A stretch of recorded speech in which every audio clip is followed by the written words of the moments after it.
பொதுவாக விண்வெளி வீரர்களுக்கு சரிவிகித சமச்சீர் உணவு வழங்கப்படுவது அவர்களின் உடல்நலனுக்கும் மனநலனுக்கும் முக்கியமானது. அந்த வகையில் நீர்ச்சத்து இல்லாத உணவு வகைகளையே விண்வெளி வீரர்கள் உட்கொள்வார்கள். இதற்காகவே பிரத்யேகமாக உணவு தயாரிக்கும் பிரிவை நாசா வைத்திருக்கிறது. நீர்ச்சத்து நீக்கப்பட்ட பதப்படுத்தப்பட்ட உணவுகளே விண்வெளியில் நீண்ட நாட்கள் கெட்டுப்போகாமல் இருக்கும். அந்த வகையில் நாசா தயாரிக்கும் விண்வெளி உணவுகள் 90 நாட்கள் முதல் ஓராண்டு வரை விண்வெளி வீரர்களால் உட்கொள்ள முடியும் வகையில் இருக்கும். சர்வதேச விண்வெளி மையத்தில் உணவுப் பொருட்கள் தீரும் நிலை ஏற்பட்டாலும் மீண்டும் பூமியிலிருந்து தேவையான உணவுப் பொருட்கள் அனுப்பி வைக்கப்படும். எனவே சுனிதா வில்லியம்ஸ் மேலும் சில வாரங்கள் விண்வெளியில் இருந்தாலும் உணவு தேவையை சமாளித்துவிட முடியும்.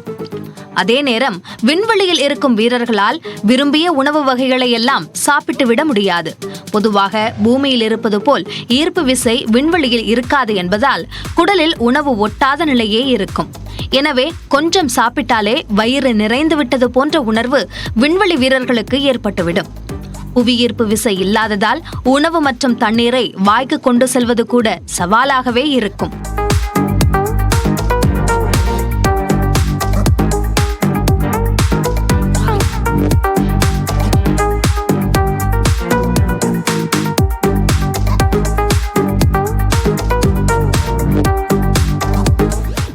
மேலும் விண்வெளியில் சமையல் செய்ய எரிவாயு அடுப்பு இருக்காது. எனவே பதப்படுத்தப்பட்ட உணவுடன் சூடான தண்ணீரை ஊற்றுவது மட்டுமே விண்வெளி வீரர்கள் செய்யும் அதிகபட்ச சமையல் முறை. உப்பு, சர்க்கரை, மிளகுத்தூள் போன்ற எந்த பொருட்களும் பொடி வடிவில் விண்வெளிக்கு அனுப்பி வைக்கப்படாது. ஏனென்றால் அதனை உணவுடன் கலக்கும் போது அதிலிருந்து பறக்கும் துகள்கள் விண்வெளி வீரர்களின் மூக்கு வழியாக உள்ளே சென்றால் பாதிப்பை ஏற்படுத்தும். உப்பு தேவைப்பட்டால் தயாராக உள்ள உப்பு கலந்த நீரை பதப்படுத்தப்பட்ட உணவுடன் சேர்க்க வேண்டும். இதே விதிதான் சர்க்கரைக்கும். ஆனால் மிளகுத்தூளை தண்ணீருடன் சேர்த்தால் அதன் காரம் குறைந்துவிடும் என்பதால் மிளகுத்தூளை கலக்க எண்ணெய் பயன்படுத்தப்படுகிறது. விண்வெளி வீரர்களுக்கென பிரத்யேகமாக ஸ்பூன், கத்தி உள்ளிட்டவை வழங்கப்படும். அதனை நீரில் கழுவ முடியாது என்பதால் ஈரமான வைப்ஸ் மூலமாகவே அதனை தூய்மைப்படுத்தி மீண்டும் பயன்படுத்த வேண்டும். சட்டமன்றத்துக்குள் குட்கா கொண்டு சென்றது தொடர்பான உரிமை மீறல் நோட்டீஸுக்கு விளக்கம் தரும்படி முதலமைச்சர் ஸ்டாலின் உள்ளிட்ட திமுக எம்எல்ஏக்களுக்கு சென்னை உயர்நீதிமன்றம் உத்தரவிட்டுள்ளது. அதிமுக ஆட்சியின் போது 2017ஆம் ஆண்டு சட்டமன்றத்துக்குள் குட்காவை கொண்டு சென்றதாக அப்போதைய எதிர்க்கட்சி தலைவராக இருந்த ஸ்டாலின் உள்ளிட்ட திமுக எம்எல்ஏக்களுக்கு எதிராக உரிமை மீறல் நோட்டீஸ் அனுப்பப்பட்டது. இந்த நோட்டீஸை ரத்து செய்து சென்னை உயர்நீதிமன்ற தனி நீதிபதி பிறப்பித்த உத்தரவை எதிர்த்து முந்தைய ஆட்சியில் தாக்கல் செய்த மேல்முறையீட்டு வழக்குகள் விசாரணைக்கு வந்தன. அப்போது உரிமை மீறல் நோட்டீஸை எதிர்த்து முன்கூட்டியே வழக்கு தாக்கல் செய்யப்பட்டுள்ளதாகவும் அந்த நோட்டீஸ் ஒரு முடிவை எட்ட வேண்டும் என்றும் நீதிபதிகள் தெரிவித்தனர். சட்டமன்றத்தின் பதவிக்காலம் முடிந்துவிட்டதால் உரிமை மீறல் பிரச்சனை காலாவதியாகிவிட்டதாக திமுக எம்எல்ஏக்கள் தரப்பில் முன்வைக்கப்பட்ட வாதத்தை ஏற்க முடியாது என்றும் கூறினர். உரிமை மீறல் நோட்டீஸை ரத்து செய்து கடந்த 2021 பிப்ரவரி மாதம் தனி நீதிபதி பிறப்பித்த உத்தரவை ரத்து செய்தும் நீதிபதிகள் உத்தரவிட்டனர். மேலும் உரிமை மீறல் நோட்டீஸுக்கு முதலமைச்சர் ஸ்டாலின் உள்ளிட்ட திமுக எம்எல்ஏக்கள் உரிமை குழுவிடம் விளக்கமளிக்க வேண்டும் என்றும் உரிமை குழு சட்டமன்ற விதிகளை பின்பற்றி விசாரணை நடத்தி இறுதி முடிவு எடுக்க வேண்டும் என்றும் நீதிபதிகள் உத்தரவிட்டனர். மேற்கு திசை காற்றின் வேக மாறுபாடு காரணமாக நீலகிரி மற்றும் கோயம்புத்தூரில் கன முதல் மிக கனமழைக்கான வாய்ப்பு உள்ளதாக சென்னை வானிலை ஆய்வு மையம் எச்சரிக்கை விடுத்துள்ளது. மேலும் தேனி, திண்டுக்கல், தென்காசி மாவட்ட மலைப்பகுதிகளில் ஓரிரு இடங்களில் கனமழை பொழியும் என்றும் வியாழக்கிழமை நீலகிரி மற்றும் கோயம்புத்தூர் மாவட்டத்தில் கனமழை பொழியும் என்றும் வானிலை மையம் கணித்துள்ளது. சென்னையில் வானம் ஓரளவு மேகமூட்டத்துடன் காணப்படும் என்றும் நகரின் ஒரு சில பகுதிகளில் மிதமான மழைக்கு வாய்ப்புள்ளதாக வானிலை மையம் கூறியுள்ளது. மன்னார் வளைகுடா, குமரிக்கடல் பகுதிகளில் வரும் 4ஆம் தேதி வரையும், மத்திய மேற்கு வங்கக்கடல் மற்றும் மத்திய அரபிக்கடலில் வியாழக்கிழமை வரையும் சூறைக்காற்று வீசும் என்பதால் மீனவர்கள் அந்த பகுதிகளுக்கு செல்ல வேண்டாம் என்றும் வானிலை மையம் எச்சரிக்கை விடுத்துள்ளது. சவுக்கு சங்கரின் பேட்டியை ஒளிபரப்பியதாக கைது செய்யப்பட்ட யூடியூபர் ஃபெலிக்ஸ் ஜெரால்டுக்கு சென்னை உயர்நீதிமன்றம் ஜாமீன் வழங்கி உத்தரவிட்டுள்ளது. காவல்துறையில் பணியாற்றும் பெண்கள் குறித்து அவதூறாக பேசியதாக யூடியூபர் சவுக்கு சங்கர் கைது செய்யப்பட்ட நிலையில் அந்த நேர்காணலை ஒளிபரப்பு செய்த ரெட்பிக்ஸ் யூடியூப் சேனல் மூடப்பட்டது. நேர்காணல் நடத்தியவரும் ரெட்பிக்ஸ் யூடியூப் சேனலின் தலைமை நிர்வாகியுமான ஃபெலிக்ஸ் கைது செய்யப்பட்டு சிறையில் அடைக்கப்பட்டார். இந்த நிலையில் தனக்கு ஜாமீன் வழங்க கோரி சென்னை உயர்நீதிமன்றத்தில் ஃபெலிக்ஸ் மனு தாக்கல் செய்திருந்தார். இந்த வழக்கு விசாரணையின் போது சர்ச்சைக்குரிய வகையில் இனி பேச மாட்டேன் என ஏற்கனவே ஃபெலிக்ஸ் பிரமாண பத்திரம் தாக்கல் செய்துள்ளதாகவும், ஆனால் அதனை மீறி பேசியுள்ளதாகவும் காவல்துறை சார்பில் குற்றம் சாட்டப்பட்டது. தனது பேச்சுக்கான விளைவை தற்போது உணர்ந்து விட்டதாகவும், இனி இவ்வாறு பேச மாட்டேன் என்றும் ஃபெலிக்ஸ் உறுதியளித்தார். இதையடுத்து அவருக்கு ஜாமீன் வழங்கிய நீதிபதி அவரின் ரெட்பிக்ஸ் யூடியூப் சேனலை மூட உத்தரவிட்டார். கடந்த நிதியாண்டின் வருமான வரியை தாக்கல் செய்ய இன்றைய கடைசி நாள் என்று மத்திய அரசு அறிவித்துள்ளது.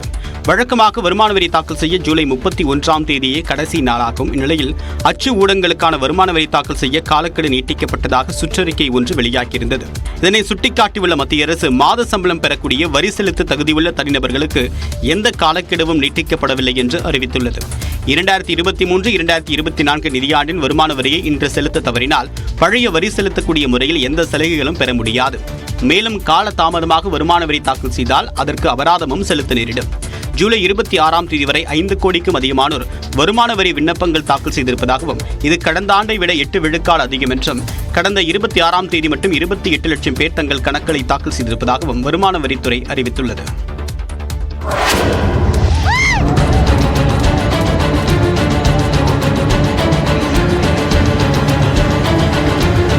நள்ளிரவில் குடியிருப்புகளில் யானை புகுந்த இந்த காட்சி கோவை மாவட்டம் மத்திப்பாளையம் கிராமத்தில் பதிவு செய்யப்பட்டது. தொண்டாமுத்தூர் அருகே மத்திப்பாளையம் பகுதியில் செவ்வாய்க்கிழமை நள்ளிரவில் ஒற்றை யானை உலா வந்தது. அப்போது வீடு ஒன்றின் இரும்பு கேட்டை உடைத்துக் கொண்டு யானை நுழைந்தது. யானையின் சத்தம் கேட்டதும் அருகிலிருந்த வீடுகளில் வசிப்பவர்கள் யாரும் வீட்டை விட்டு வெளியே வர வேண்டாம் என்று அபாய குரல் எழுப்பினர்.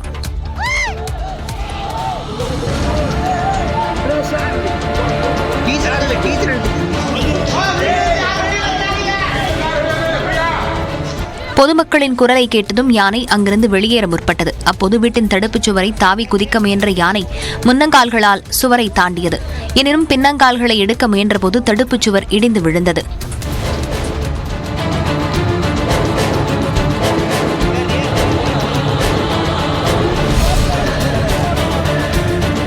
தொண்டாமுத்தூர் சுற்றுவட்டார பகுதிகளில் யானைகளின் நடமாட்டம் அதிகரித்திருப்பதால் பொதுமக்கள் அச்சமடைந்துள்ளனர்.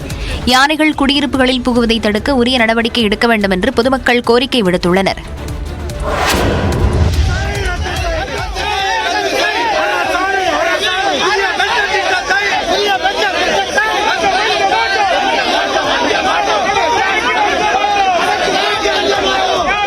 சென்னையில் பேராசிரியர் அன்பழகன் வளாகத்தை 3வது நாளாக முற்றுகையிட முயன்ற ஆசிரியர்கள் கைது செய்யப்பட்டனர்.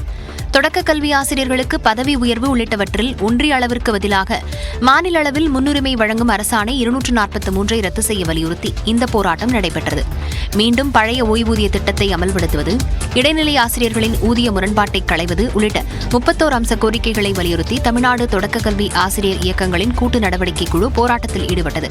தொடக்க கல்வி இயக்குநரகம் அமைந்துள்ள பேராசிரியர் அன்பழகன் வளாகத்தை தொடர்ந்து 2 நாட்கள் முற்றுகையிட்ட நிலையில் 3வது நாளாகவும் ஆசிரியர்கள் போராட்டம் நடத்தினர்.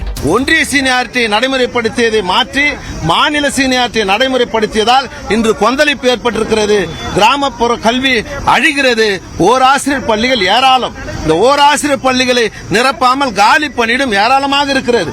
தடுப்புகள் வைத்து அவர்களை காவல்துறையினர் தடுத்து நிறுத்தியதால் தள்ளுமுள்ளி ஏற்பட்டது.